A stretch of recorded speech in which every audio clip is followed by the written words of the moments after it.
बीडमधील मस्साजोग गावचे सरपंच संतोष देशमुख यांची गेल्या महिन्यात निर्घृण हत्या करण्यात आली। या घटनेवरून विरोधकांनी सरकारला धारेवर धरत रान उठवलं आहे।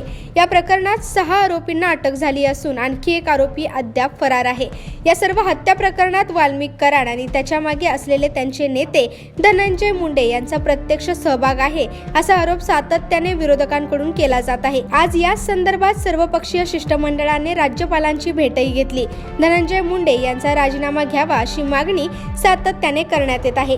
याच दरम्यान आता देशातील ज्येष्ठ नेते राष्ट्रवादी काँग्रेसचे सर्वेसर्वा शरद पवार यांनी मुख्यमंत्री देवेंद्र फडणवीस यांना एक पत्र लिहिलं आहे। या हत्या प्रकरणातील आरोपी अद्याप मोकाटच असल्याची जनभावना असल्याचं नमूद करत संतोष देशमुख हत्या म्हणून माणुसकीला काळीमा फासणारी घटना असल्याचं त्यांनी म्हटलं आहे।